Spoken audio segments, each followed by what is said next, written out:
മനുഷ്യത്വത്തിൻ്റെ മനസ്സാക്ഷിക്കൊപ്പം Russian സാഹിത്യകാരനും Nobel സമ്മാന ജേതാവുമായ Alexander സോഷിനിസിൻ്റെ വിഖ്യാതമായ വാക്കുകളാണിത്. അദ്ദേഹം മൺമറഞ്ഞ് 1.5 പതിറ്റാണ്ട് കഴിഞ്ഞെങ്കിലും കേരള ഹൈക്കോടതി ആ മഹാനായ എഴുത്തുകാരൻ്റെ ഈ വരികൾ ഉദ്ധരിച്ച ദിവസമാണിത്. പെരുമ്പാവൂരിലെ നിയമവിദ്യാർത്ഥിനിയെ ക്രൂരമായി ബലാത്സംഗം ചെയ്ത് കൊലപ്പെടുത്തിയ കേസിൽ പ്രതി അമീറുൽ ഇസ്ലാമിൻ്റെ വധശിക്ഷ ശരിവെച്ചുള്ള ഉത്തരവിലാണ് മനുഷ്യത്വത്തിൻ്റെ മനസ്സാക്ഷിക്കൊപ്പം നിന്നുകൊണ്ടുള്ള വിധിയെന്ന് കോടതി പറഞ്ഞത്. അതെ, കേരളത്തിൻ്റെ മനസ്സാക്ഷിക്കേറ്റ മുറിവായിരുന്നു ആ ക്രൂരമായ കൊലപാതകമെങ്കിൽ ആ മുറിവുണക്കുന്നതാണ് കോടതി വിധി. ഇതോടൊപ്പം ഇവിടെ ജീവിക്കാൻ തന്നെ ഭയം തോന്നുന്ന രീതിയിൽ ഒട്ടേറെ നടുക്കുന്ന വാർത്തകളും പുറത്തു വരുന്നുണ്ട്. ആ കേസുകൾ വിശദമായി പരിശോധിക്കുകയാണ് പോലീസ് പട്രോൾ. സ്വാഗതം.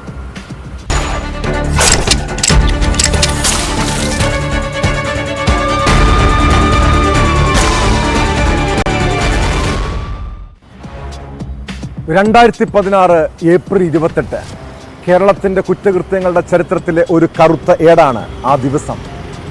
പെരുമ്പാവൂരിലെ നിയമവിദ്യാർത്ഥിനിയെ അതിക്രൂരമായി ബലാത്സംഗം ചെയ്ത് കൊലപ്പെടുത്തിയ സംഭവം അത്ര വേഗം നമ്മുടെ ഒന്നും മനസ്സിൽ നിന്നും മായില്ല. പിറ്റേ വർഷം തന്നെ ആ നരാധമന് എറണാകുളം പ്രിൻസിപ്പൽ സെഷൻസ് കോടതി തൂക്കുകയർ വിധിച്ചതാണ്. എന്നാൽ ഇതുവരെയും വധശിക്ഷ നടപ്പാക്കിയിട്ടുമില്ല. അതിനിടെ പ്രതിയുടെ വധശിക്ഷ നടപ്പാക്കാനുള്ള അനുമതി തേടി സംസ്ഥാന സർക്കാർ ഹൈക്കോടതിയെ സമീപിച്ചു. സർക്കാരിൻ്റെ അപേക്ഷ അംഗീകരിച്ച ഹൈക്കോടതി കീഴ്ക്കോടതിയുടെ വിധി ശരിവെക്കുകയും ചെയ്തു. ശിക്ഷയിൽ ഇളവ് തേടി പ്രതി അമീറുൽ ഇസ്ലാം സമർപ്പിച്ച അപ്പീൽ തള്ളിക്കൊണ്ടാണ് കോടതി ഉത്തരവ്.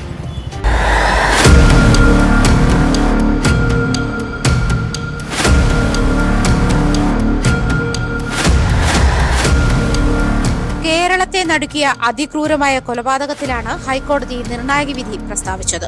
പെരുമ്പാവൂർ സ്വദേശിയായ നിയമവിദ്യാർത്ഥിനി സ്വന്തം വീട്ടിൽ ബലാത്സംഗത്തിന് ഇരയായി കൊല്ലപ്പെട്ടത് 2016 ഏപ്രിൽ 28. തുടർന്ന് നടത്തിയ അന്വേഷണത്തിനൊടുവിൽ അതേ വർഷം ജൂൺ 16 പ്രതി പിടിയിലായി. അസം സ്വദേശി അമീറുൽ ഇസ്ലാമാണ് സമാനതകളില്ലാത്ത ക്രൂരത ചെയ്തെന്നായിരുന്നു പോലീസ് കണ്ടെത്തൽ. 2017 ഡിസംബറിൽ എറണാകുളം പ്രിൻസിപ്പൽ സെഷൻസ് കോടതി അമീറുൽ ഇസ്ലാമിന് വധശിക്ഷ വിധിച്ചു. അപൂർവങ്ങളിൽ അത്യപൂർവവും അതിക്രൂരവുമായ കൊലപാതകമെന്ന് വിലയിരുത്തിയായിരുന്നു ആ ശിക്ഷാവിധി. വിചാരണ കോടതി വധശിക്ഷ വിധിച്ചാൽ അത് നടപ്പാക്കണമെങ്കിൽ ഹൈക്കോടതിയുടെ അനുമതി വേണമെന്നതിനാൽ സർക്കാർ ഹൈക്കോടതിയെ സമീപിച്ചു. ആ ഹർജിയിലാണ് അമീറുൽ ഇസ്ലാമിന്റെ വധശിക്ഷ ശരിവെച്ചുകൊണ്ട് ജസ്റ്റിസുമാരായ PB സുരേഷ് കുമാർ, S മനു എന്നിവരടങ്ങിയ ഡിവിഷൻ ബെഞ്ച് വിധി പ്രസ്താവിച്ചത്. താൻ നിരപരാധിയാണെന്നും തെളിവുകൾ പോലീസ് കെട്ടിച്ചമച്ചതാണെന്നും കാട്ടി പ്രതി സമർപ്പിച്ച ഹർജി കോടതി തള്ളി.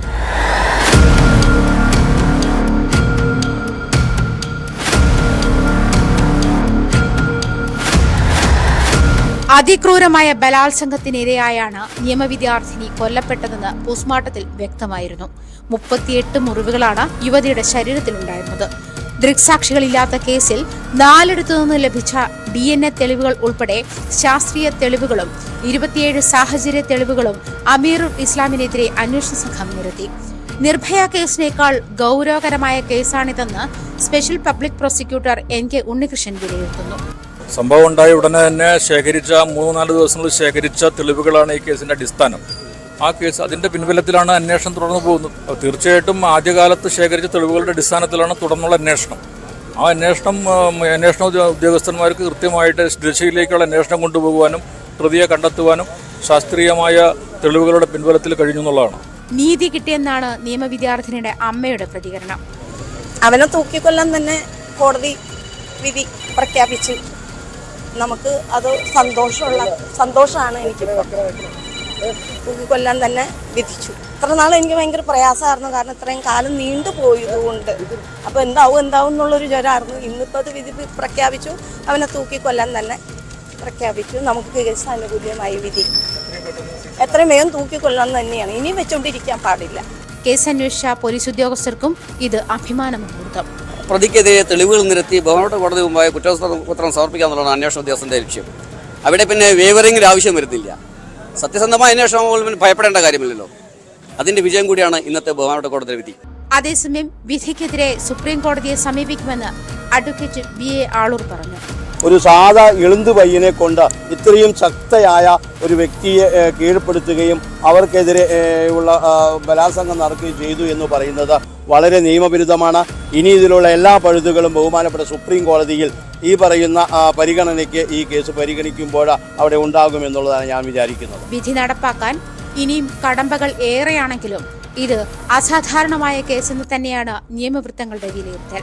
മനുഷ്യത്വത്തിന് മനസാക്ഷിക്കൊപ്പം നിന്നുകൊണ്ടുള്ള വിധിയെന്ന് നൊബേൽ സമ്മാന ജേതാവ് അലക്സാണ്ടറിന്റെ വരികൾ ഉദ്ധരിച്ചാണ് കോടതി വിധി പ്രസ്താവം പൂർത്തിയാക്കിയത്.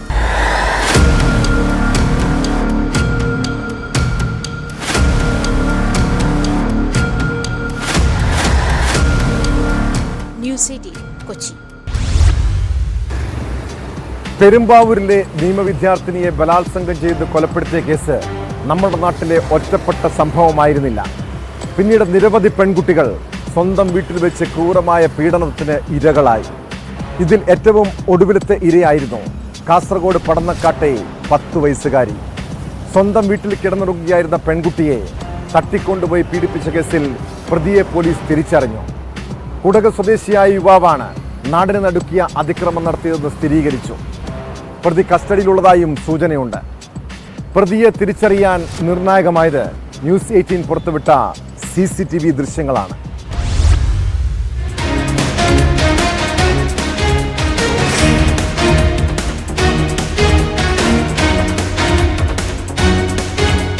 പടന്നക്കാട് ഉറങ്ങിക്കിടക്കുകയായിരുന്ന 10 വയസ്സുകാരിയെ ലൈംഗികമായി പീഡിപ്പിക്കുകയും ആഭരണങ്ങൾ കവർച്ച ചെയ്യുകയും ചെയ്ത കേസിൽ പ്രതിയെ തിരിച്ചറിഞ്ഞു.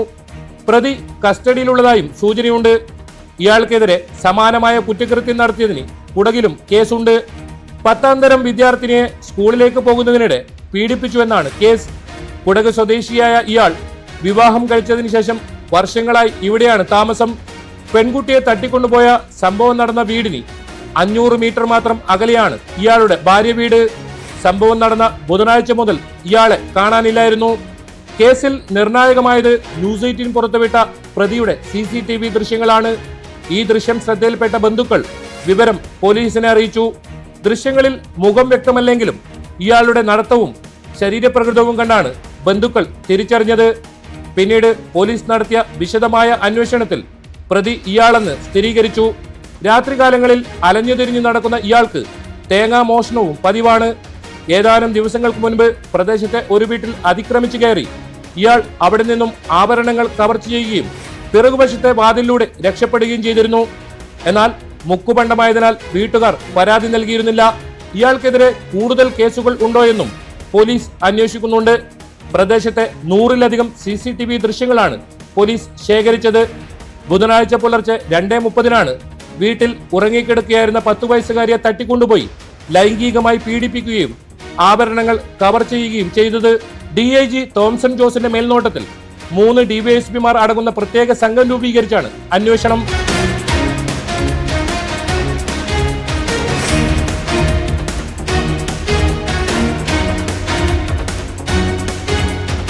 ഇതിനിടയിൽ പ്രതി എന്ന സംശയത്തെ തുടർന്ന് പോലീസ് കസ്റ്റഡിയിലെടുത്ത മറ്റൊരു യുവാവിനെ കോടതിയിൽ ഹാജരാക്കി. ഇയാൾക്കെതിരെ 2 കേസുകളിൽ നേരത്തെ വാറന്റ് നിലവിലുണ്ട്.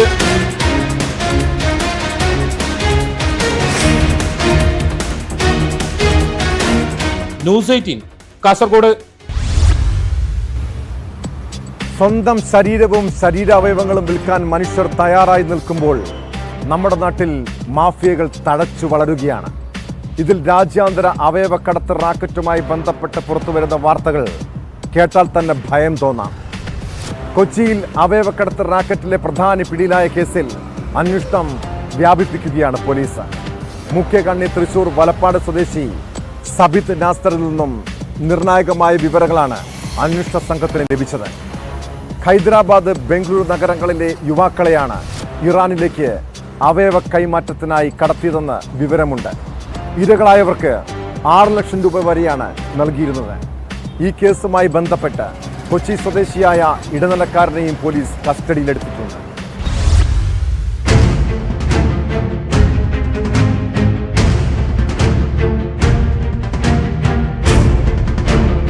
അവയവക്കടത്ത് കേസിൽ പ്രതി സബിത് നാസറിന് വേണ്ടിയുള്ള കസ്റ്റഡി അപേക്ഷ പോലീസ് സമർപ്പിച്ചിട്ടുണ്ട്.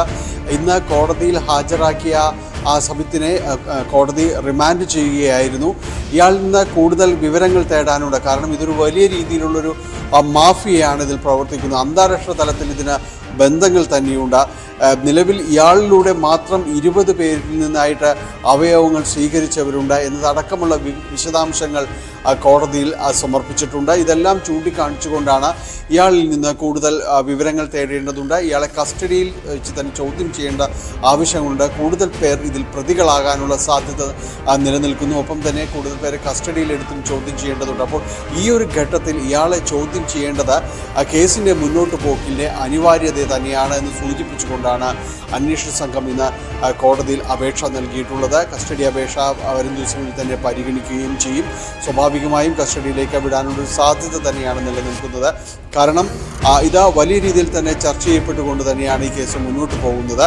ഇത് ഞെട്ടിപ്പിക്കുന്ന വിവരങ്ങളാണ് ഇതുമായി ബന്ധപ്പെട്ടുകൊണ്ട് പുറത്തേക്ക് വരുന്നത്. 20ഓളം പേരെ ഈ സബിത്ത് മാത്രം ഇവിടെ നിന്ന് ഈ ഇന്ത്യയിൽ നിന്ന് ഇവിടെ വിദേശത്തേക്ക് എത്തിച്ച് അവയവദാന മാറ്റത്തിന് വിധേയരാക്കിയിട്ടുണ്ട്, ശസ്ത്രക്രിയയ്ക്ക് വിധേയരാക്കിയിട്ടുണ്ടെന്നാണ് പറയുന്നത്. ഇതിൽ ഒരു മലയാളി മാത്രമാണ് ഉള്ളതെന്നാണ് പ്രാഥമികമായി ലഭിക്കുന്ന വിവരങ്ങൾ. മറ്റുള്ളവർ ഉത്തരേന്ത്യക്കാരാണ് എന്നാണ് മനസ്സിലാക്കുന്നത്. ഇതിൽ അതിഥി തൊഴിലാളികളായി ഇവിടേക്ക് എത്തിയവരെയും ഈ രീതിയിലേക്ക് ഇയാൾ മാറ്റം ചെയ്തിട്ടുണ്ടെന്ന് പറയുന്നു.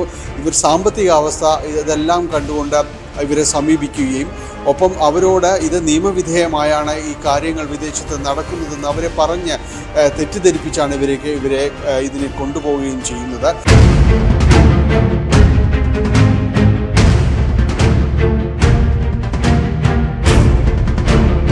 അതുകൊണ്ട് ഇവർക്ക് ലഭിക്കുന്ന പണം ഇതിൽ ഒരു 60 ലക്ഷം രൂപയുടെ ഒരു പാക്കേജ് എന്ന രീതിയിലാണ് ഇയാൾ പോലീസിനോട് സമ്മതിച്ചിട്ടുള്ളത്. ഇതിൽ 10 ലക്ഷം രൂപയാണ് ഇതിൽ ശസ്ത്രക്രിയ അവയവം ദാനം ചെയ്യുന്ന ഒരാൾക്ക് നൽകുന്നത്.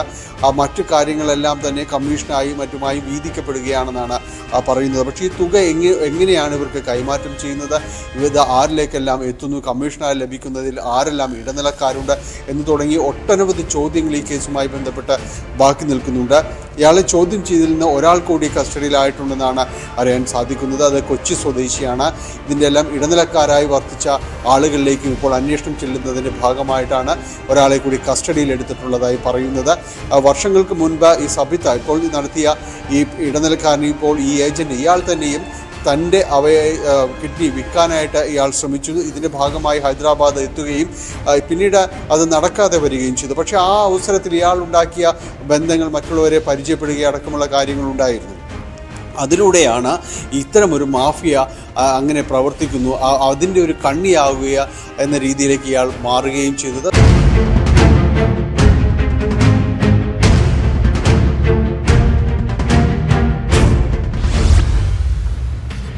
കൊച്ചി എളമക്കരയിലെ ലോഡ്ജിൽ നിന്ന് ലഹരി വസ്തുക്കൾ പിടികൂടിയ കേസിൽ മോഡലിംഗ് രംഗത്തേക്കും അന്വേഷണം നീളുകയാണ്. അറസ്റ്റിലായ അൽക്ക ബോണി മോഡലിംഗ് രംഗത്തുള്ളവർക്കും ലഹരി കച്ചവടം നടത്തിയെന്നാണ് വിവരം.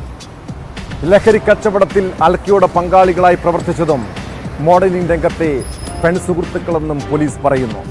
ഇവർക്ക് ലഹരി എത്തിച്ചത് ഫാഷൻ മോഡലിംഗ് രംഗങ്ങളിലുള്ള ബോസ് ഭായ് എന്നിവരെന്നാണ് സൂചന. ഇതിൻ്റെ അടിസ്ഥാനത്തിൽ കൊച്ചി, ബംഗളൂരു എന്നിവിടങ്ങൾ കേന്ദ്രീകരിച്ചുള്ള മോഡലിംഗ് കമ്പനികളും അന്വേഷണ പരിധിയിലുണ്ട്.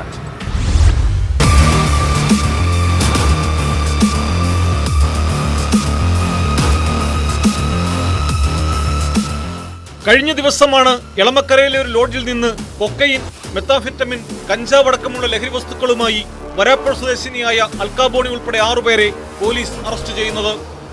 പ്രമുഖ മോഡലായ അൽക്കയെ കൂടാതെ തൊടുപുഴ സ്വദേശി ആഷിഖ് അൻസാരി, പാലക്കാട് സ്വദേശികളായ സൂരജ്, രഞ്ജിത്ത്, ഷൊർണൂർ സ്വദേശി മുഹമ്മദ് അസർ, തൃശൂർ സ്വദേശി അബിൽ ലൈജു എന്നിവരും പിടിയിലായിരുന്നു. ഇവരെ വിശദമായി ചോദ്യം ചെയ്തതിൽ നിന്നാണ് ബംഗളൂരുവും കൊച്ചിയും കേന്ദ്രീകരിച്ച് മോഡലിംഗ് രംഗത്തിന്റെ മറവിലുള്ള ലഹരി ഇടപാടുകളെക്കുറിച്ച് വിവരം ലഭിച്ചത്. മോഡലിംഗ് രംഗത്ത് 2 വർഷമായി പ്രവർത്തിക്കുന്ന അൽക്കയുടെ നേതൃത്വത്തിലായിരുന്നു ലഹരി കച്ചവടം. പ്രതികളുടെ കണക്ക് പുസ്തകത്തിൽ ലഹരി വിതരണക്കാരുടെ സുപ്രധാന വിവരങ്ങളുണ്ടെന്നാണ് സൂചന. ഇതിന്റെ അടിസ്ഥാനത്തിൽ അൽക്ക ബോണിയുടെ ബംഗളൂരു ഫാഷൻ ഷോകളെക്കുറിച്ച് അന്വേഷണം ആരംഭിച്ചു. ഫാഷൻ ഷോകൾക്കായുള്ള യാത്രക്കിടെ ഇവർ ലഹരി കടത്തിയിരുന്നുവെന്നാണ് എളമക്കര പോലീസ് സംശയിക്കുന്നത്.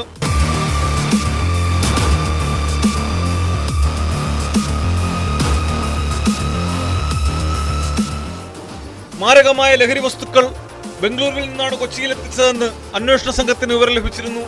അൽക്ക ഉൾപ്പെടെയുള്ള 6 പ്രതികളുടെയും സമൂഹ മാധ്യമ അക്കൗണ്ടുകൾ പരിശോധിക്കുന്നുണ്ട്. സമൂഹ മാധ്യമങ്ങൾ വഴിയാണ് ലഹരി കച്ചവടം നടത്തിയിരുന്നതെന്ന് അന്വേഷണത്തിൽ വ്യക്തമായിരുന്നു.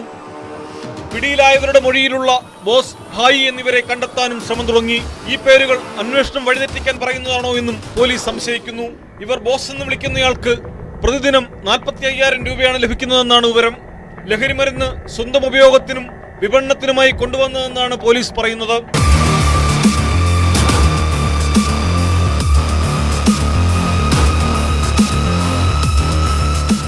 ന്യൂസ് 18 കൊച്ചി. ഒറ്റമൂലി ചികിത്സയുമായി നാട്ടുകാരെ കബളിപ്പിക്കുന്ന ഒട്ടേറെ വ്യാജ ഡോക്ടർമാരും വൈദ്യന്മാരും ഇപ്പോഴും നമ്മുടെ നാട്ടിലുണ്ട്. തൃശൂർ കുന്നംകുളത്ത് ഇങ്ങനെ വർഷങ്ങളായി നാട്ടുകാരെ പറ്റിച്ച് ചികിത്സ നടത്തിയിരുന്ന വ്യാജ ഡോക്ടറെ പോലീസ് പിടികൂടി. കേരളത്തിൽ താമസിച്ച് ചികിത്സ നടത്തിയിരുന്ന അസം സ്വദേശി പ്രകാശ് മണ്ഡലാണ് അറസ്റ്റിലായത്. പാറയമ്പാടത്ത് പ്രവർത്തിച്ചിരുന്ന റോഷ്നി ക്ലിനിക് എന്ന സ്ഥാപനത്തിന്റെ മറവിലായിരുന്നു 53-കാരനായ പ്രതി വ്യാജ ചികിത്സ നടത്തിയിരുന്നത്.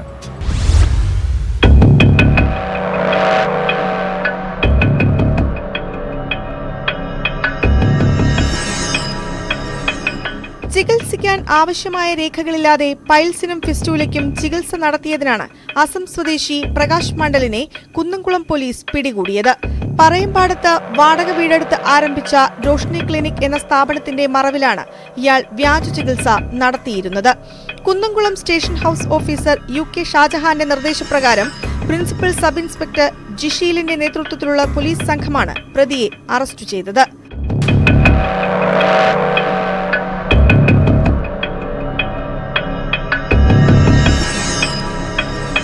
മേഖലയിൽ പൈൽസിനും ഫിസ്റ്റൂലയ്ക്കും വ്യാജ ചികിത്സ നടത്തുന്നുണ്ടെന്ന് കുന്നംകുളം പോലീസിന് രഹസ്യ വിവരം ലഭിച്ചിരുന്നു. ഇതിന്റെ അടിസ്ഥാനത്തിൽ നടത്തിയ പരിശോധനയിലാണ് പ്രതി പിടിയിലായത്.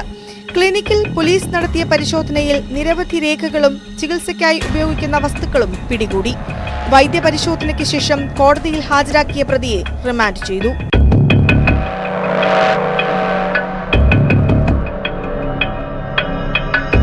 ന്യൂസ് 18 തൃശൂർ.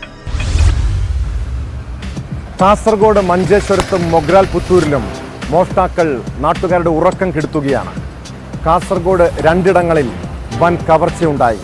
മൊഗ്രാൽ പുത്തൂരിൽ വീട് കുത്തിത്തുറന്ന 35 പവൻ സ്വർണ്ണാഭരണങ്ങളും, മഞ്ചേശ്വരം മച്ചൻപാടിയിൽ 9.5 പവൻ സ്വർണവും 9 ലക്ഷം രൂപയും കവർന്നു.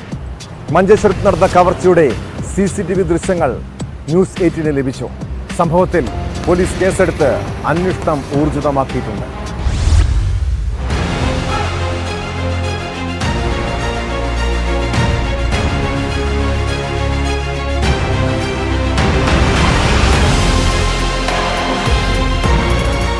കാസർഗോഡ് ടൗൺ പോലീസ് സ്റ്റേഷൻ പരിധിയിലെ മൊഗ്രാൽ പുത്തൂരിൽ വീട് കുത്തിത്തുറന്ന് 35 പവൻ സ്വർണ്ണാഭരണങ്ങൾ കവർച്ച ചെയ്തു. ഇബ്രാഹിം എന്നയാളുടെ വീട്ടിലാണ് വൻ കവർച്ച നടന്നത്. വീട് പൂട്ടി ബന്ധുവീട്ടിൽ പോയ സമയത്തായിരുന്നു കവർച്ച. സംഭവത്തിൽ ടൗൺ പോലീസ് കേസെടുത്ത് അന്വേഷണം ആരംഭിച്ചു. വിരലടയാള വിദഗ്ധരും ഡോഗ് സ്ക്വാഡും സ്ഥലത്തെത്തി പരിശോധന നടത്തി. മഞ്ചേശ്വരം മച്ചമ്പാടി CM നഗറിലെ പ്രവാസി ഇബ്രാഹിം ഖലീലിന്റെ പൂട്ടിയിട്ടിരുന്ന വീട് കുത്തിത്തുറന്നാണ് 9.5 പവൻ സ്വർണ്ണാഭരണങ്ങളും 9 ലക്ഷം രൂപയും കവർച്ച ചെയ്തത്. ലോക്കറിൽ സൂക്ഷിച്ചിരുന്ന പണമാണ് നഷ്ടമായത്. ഹെൽമറ്റ് ധരിച്ചെത്തിയ മോഷ്ടാക്കളുടെ ദൃശ്യങ്ങൾ CCTV ക്യാമറയിൽ പതിഞ്ഞിട്ടുണ്ട്.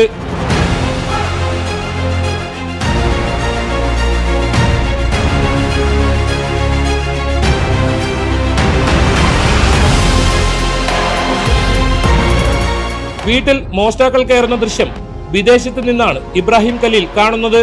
തുടർന്ന് ബന്ധുക്കളെ വിവരമറിയിച്ചു. ബന്ധുക്കളെത്തുമ്പോഴേക്കും മോഷ്ടാക്കൾ രക്ഷപ്പെട്ടിരുന്നു. മഞ്ചേശ്വരം പോലീസ് കേസെടുത്ത് അന്വേഷണം ആരംഭിച്ചു. മഞ്ചേശ്വരത്തും പരിസര പ്രദേശങ്ങളിലും കഴിഞ്ഞ ഏതാനും മാസങ്ങളായി നിരവധി കവർച്ചാ സംഭവങ്ങളാണ് റിപ്പോർട്ട് ചെയ്തത്.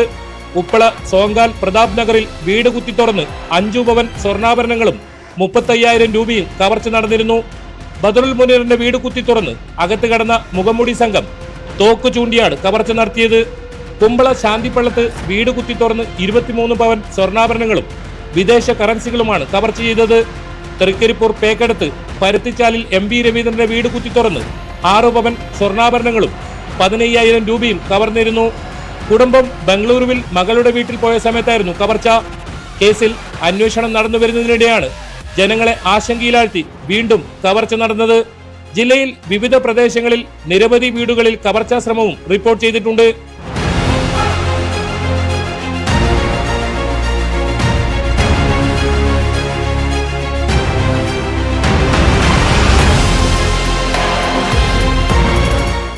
News 18 Kasaragod.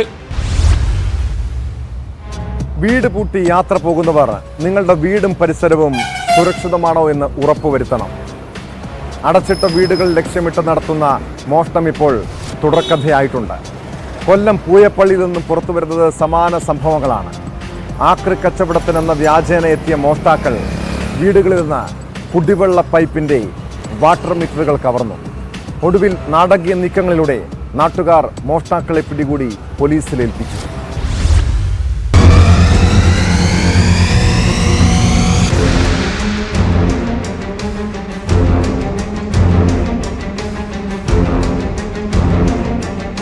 Pooyappally police station പരിധിയിൽ വാട്ടർ മീറ്ററുകൾ മോഷണം പോയതായി 10-ലധികം പരാതികളാണ് ലഭിച്ചിരുന്നത്. കണ്ണനല്ലൂർ സ്വദേശികളായ സിറാജുദ്ദീൻ, നാസർ എന്നിവരാണ് പോലീസിന്റെ പിടിയിലായത്. ആക്രി കച്ചവടത്തിന്റെ പേരിലെത്തി ആളില്ലാത്ത വീടുകളിലെ വാട്ടർ മീറ്ററുകൾ മോഷ്ടിക്കുകയായിരുന്നുവെന്ന് പോലീസ് പറഞ്ഞു. വെളിനല്ലൂർ സ്വദേശി സുരേഷ് കുമാറിന്റെ വീട്ടിൽ പെട്ടിയോട്ടോയിൽ ഇരുവരും എത്തുകയും വീടിന്റെ പരിസരം വീക്ഷിച്ച ശേഷം ആളില്ലെന്ന് മനസ്സിലാക്കി ഗേറ്റ് തുറന്ന് അകത്തുകയറി വാട്ടർ മീറ്റർ അപഹരിക്കുകയുമായിരുന്നു. തുടർന്ന് മീറ്റർ ചാക്കിലാക്കി വേഗത്തിൽ വാഹനം ഓടിച്ചു കളഞ്ഞു. ഈ സമയം വീട്ടിലേക്കെത്തിയ സുരേഷിന്റെ മകന് സംശയം തോന്നുകയും വാർഡ് മെമ്പറെ വിവരം അറിയിക്കുകയും ചെയ്തു. നാട്ടുകാർ ഓട്ടോ തടഞ്ഞു നിർത്തി ചാക്ക് പരിശോധിച്ചപ്പോഴാണ് മീറ്റർ കണ്ടെത്തിയത്. തുടർന്ന് പൂയപ്പള്ളി പോലീസിനെ വിവരം അറിയിക്കുകയായിരുന്നു. കണ്ണനല്ലൂർ സ്വദേശികളായ സിറാജുദ്ദീൻ, നാസർ എന്നിവരെയാണ് കഴിഞ്ഞ ദിവസം പിടികൂടിയത്. നിരന്തരമായി പോലീസിന്റെ പല ഭാഗങ്ങളിൽ നിന്ന് ഇത്തരത്തിലുള്ളൊരു മോഷണം റിപ്പോർട്ട് ചെയ്യപ്പെടുന്നുണ്ടായിരുന്നു. അപ്പോൾ കഴിഞ്ഞ ദിവസം റിപ്പോർട്ടായ ഉടനെ തന്നെ പോലീസ് സ്ഥലത്തെത്തുകയും നാട്ടുകാരുടെ സഹായത്തോടു കൂടി പ്രതികളെ അറസ്റ്റ് ചെയ്യുകയും ചെയ്തു. ഇവർ സ്ഥിരമായി കണ്ണനല്ലൂർ ഭാഗത്തുള്ള ഒരു കടയിലാണ് ഈ സാധനം കൊണ്ടുപോയി വിൽപ്പന നടത്തുന്ന വിവരം കിട്ടിയിട്ടുണ്ട്. തുടർന്ന് ഈ മോഷണം പോയ സാധനങ്ങൾ കണ്ടെടുക്കുന്നതിനുള്ള തീവ്രമായ ശ്രമം പോലീസ് നടത്തി വരികയാണ്. വെളിനല്ലൂരും പരിസര പ്രദേശങ്ങളും കേന്ദ്രീകരിച്ച് മീറ്റർ മോഷ്ടിച്ച് അതിലെ ചെമ്പിളക്കി വിൽക്കുകയാണ് ഇവരുടെ പ്രധാന രീതി. സൗപർണികയിൽ സുരേഷ് കുമാർ, ചന്ദ്രഭവനിൽ സുമംഗല, അരുണോദയത്തിൽ അജിത്, കൂടല്ലൂർ തമ്പാൻ, മയൂരി രാധാകൃഷ്ണൻ തുടങ്ങി നിരവധി പേരാണ് പ്രതികൾക്കെതിരെ പരാതി നൽകിയിരിക്കുന്നത്. നാട്ടുകാരുടെ കുടിവെള്ളം മുട്ടിച്ച മോഷ്ടാക്കൾക്കെതിരെ വരും ദിവസങ്ങളിൽ കൂടുതൽ പരാതികൾ പോലീസിന് ലഭിക്കുമെന്നാണ് സൂചന.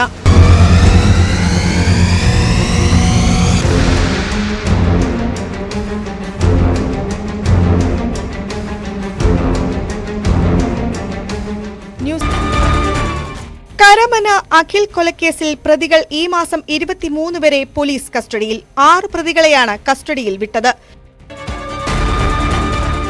കായംകുളത്ത് യുവാവിനെ വാൾ കാണിച്ച് ഭീഷണിപ്പെടുത്തി മൊബൈൽ ഫോണും വാച്ചും തട്ടിയെടുത്ത കേസിൽ 3-ാം പ്രതി അറസ്റ്റിൽ. അറസ്റ്റിലായത് കൃഷ്ണപുരം സ്വദേശി രാഹുൽ. ആലുവയിൽ 2-അംഗ സംഘം മദ്യലഹരിയിൽ വാഹനങ്ങൾ തല്ലി തകർത്തു. അക്രമം നടത്തിയ ഷാഹുൽ, സുനീർ എന്നിവർ കസ്റ്റഡിയിൽ.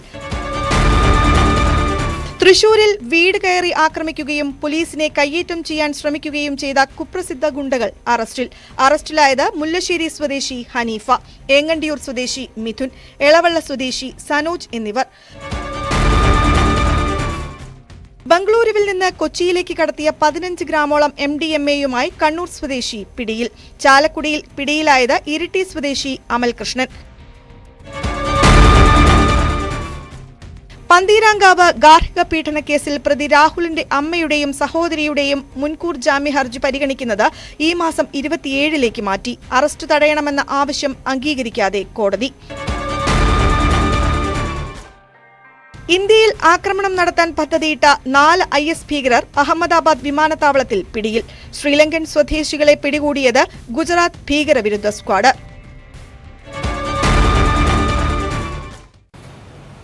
പാവപ്പെട്ടവരുടെയും അത്താഴ പട്ടിണിക്കാരുടെയും പണം കൊള്ളയടിക്കുന്ന മനസാക്ഷിയില്ലാത്ത കള്ളന്മാരെക്കുറിച്ച് നമ്മൾ കേൾക്കാറുണ്ട്. ഇത്തരമൊരു സംഭവമാണ് കൊട്ടാരക്കരയിൽ ഉണ്ടായത്. ലൈഫ് മിഷൻ പദ്ധതിയിൽ അനുവദിച്ച തുക ബാങ്കിൽ നിന്നും എടുത്തുകൊണ്ടുവരവേ വീട്ടമ്മയുടെ പണം മോഷണം പോയി. കൊട്ടാരക്കര താമരക്കുടി സ്വദേശിനി ഭവാനിയുടെ 25,000 രൂപയാണ് KSRTC ബസ്സിൽ സഞ്ചരിക്കുമ്പോൾ മോഷണം പോയത്. പരാതിയിൽ കൊട്ടാരക്കര പോലീസ് കേസെടുത്ത് അന്വേഷണം തുടങ്ങിയിട്ടുണ്ട്. ഈ പാവപ്പെട്ട സ്ത്രീയുടെ പണം അപഹരിച്ച കള്ളൻ ഈ വാർത്ത കേൾക്കുന്നുണ്ടെങ്കിൽ, അല്പം ദയയുണ്ടെങ്കിൽ അവർക്കത് തിരികെ നൽകണം. ഇതോടെ ഇന്നത്തെ പോലീസ് പെട്രോൾ പൂർണ്ണമാകുന്നു. നമസ്കാരം.